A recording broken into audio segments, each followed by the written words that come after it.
အခုမြင်နေရတယ်မြန်မာနိုင်ငံကဖုံဖုံတစ်ပါးကလူပေါင်း3000ကျော်ကို10နှစ်ကြာအခကြေးငွေရလို့မယူပဲအင်္ဂလိပ်စာသင်ပေးခဲ့ပါတယ်ဒီဖုံဖုံတစ်ပါးသင်ပေးလိုက်လို့ဘဝမှာတိုးတက်သွားသူတွေအလုံးနေရာကောင်းကောင်းရသွားသူတွေအများအများထွက်ပေါ်ခဲ့ပါတယ်ဒီထဲမှာကျွန်တော်အပါဝင်လည်းဖြစ်ပါတယ်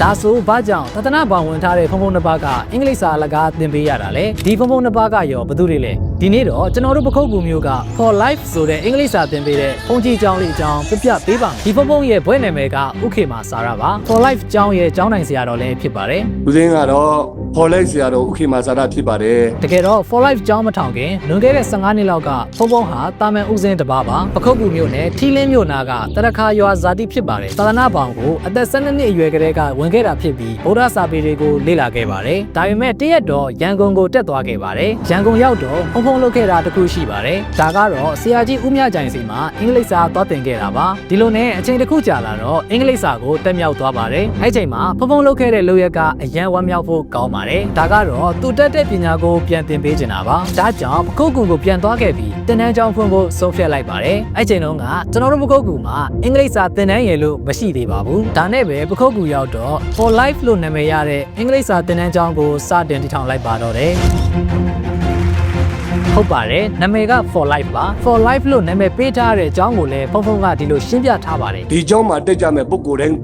ရဲ့ဘဝအတွက်တော့ဖြစ်စေရမယ်ဆိုတဲ့ရည်ရွယ်ချက်လေးနဲ့ပဲ For Life ဆိုတဲ့နာမည်လေးကိုမှဲ့လိုက်ခြင်းဖြစ်ပါတယ်ဖုံဖုံပြောတဲ့အတိုင်းကျောင်းကနေအရေးပါတဲ့ပညာတွေသင်ပေးခဲ့ပါတယ်သင်ကြားပေးတဲ့သူကဖုံဖုံတစ်ပါးတည်းမဟုတ်ပါဘူးဖုံဖုံဦးဆန္ဒသီရိလို့ခေါ်တဲ့ဖုံဖုံဆန်နဲ့နှစ်ပါးသင်ပေးကြတာဖြစ်ပါတယ်နောက်ပြီးလေးစားစရာကောင်းတာကဒီပညာတွေကိုအလကားသင်ပေးတာပါအခကြေးငွေရလို့မယူခဲ့ပါဘူးဒါကြောင့်ကျောင်းဟာအစမှာတော့အခက်အခဲများနဲ့ကြုံတွေ့ခဲ့ရပါတယ်ဒါပေမဲ့စေတနာမှန်တော့ကျောင်းဟာတဖြည်းဖြည်းနဲ့နာမည်ရလာတယ်ပခုတ်ကူနယ်တစ်ဝိုက်ကကျောင်းသားလူငယ်တွေများစွာလာတက်ကြတယ်ဒါကြောင့်ကျောင်းသားဦးရေဟာတစ်နှစ်ထက်တစ်နှစ်များလာခဲ့ပါတယ်ဒီလိုနဲ့နှစ်စဉ်နှစ်တိုင်းအင်္ဂလိပ်စာပြိုင်ပွဲတွေပျော်ပွဲရှင်ပွဲတွေကျင်းပနိုင်ခဲ့ပြီးပျော်စရာကောင်းတဲ့ကျောင်းလေးဖြစ်လာခဲ့ပါတယ်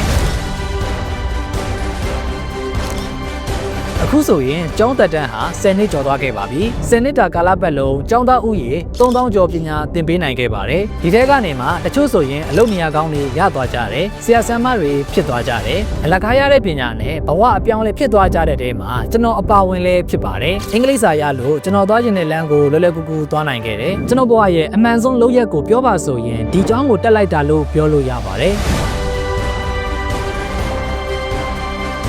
ဒီဗီဒီယိုကတာမန်ဗီဒီယိုမဟုတ်ပါဘူးကျွန်တော်ဖုံဖုံတို့ကိုကျေးဇူးဆက်တဲ့ဗီဒီယိုဖြစ်ပါတယ်ကျွန်တော်ကိုတာမန်ဘဝကနေဒီလိုနေရာရောက်လာအောင်ပခုတ်ကူမျိုးကလူတွေကိုအင်္ဂလိပ်စာကနေတဆင့်တိုးတက်တဲ့ဘဝရောက်အောင်ကြံဆောင်ပေးတဲ့ဖုံဖုံတို့လိုရက်ကလေးစားဖို့ကောင်းပါတယ်ဒါပေမဲ့အခကြေးငွေမယူခဲ့တာဖြစ်တဲ့အတွက်ကျောင်းတိုးတက်မှုပိုင်းမှာအရန်နှောင့်နေတာတော့အမှန်ပါပဲဒါထက်ဆိုးတာကခေတ်ကာလအခြေအနေအရကျောင်းဆက်လက်လည်ပတ်ဖို့ပါအခက်အခဲရှိလာခဲ့တာပါကျောင်းဟာမြေကမ်းဘေးလေးမှာတိစောက်ထားတာဖြစ်တဲ့အတွက်ရတက်ချိန်ဆိုအရန်အန္တရာယ်များပါတယ်ရေမီလျှက်စစ်ကျောင်းနေရာထိုင်ခင်းကအစလိုအပ်ချက်တွေများစွာရှိနေပါတယ်။ဒါကြောင့်ဖုံဖုံတို့ကျောင်းကိုထောက်ပံ့လူတိုင်းကျင်သူများရှိရင်ဆက်သွယ်ရန်ဖုန်းနံပါတ်တွေကို comment မှာရေးပေးထားပါမယ်။ကျွန်တော်တို့လူတွေဟာအတ္တသမားတွေများပါတယ်။ဒါပေမဲ့ဖုံဖုံတို့ကတော့အဲ့လိုမဟုတ်ခဲ့ပါဘူး။ဖုံဖုံတို့လိုလူမျိုးတွေကျွန်တော်တို့ပတ်ဝန်းကျင်မှာများစွာလိုအပ်ပါတယ်။ဖုံဖုံတို့နှစ်ပါးကျွန်တော်တို့ပခုတ်ကူမှာရှိနေတဲ့အတွက်ကျွန်တော်အရန်ဂုဏ်ယူမိပါတယ်။နောက်တဲ့ဗီဒီယိုမှာထပ်တွေ့ပါမယ်။ Bye bye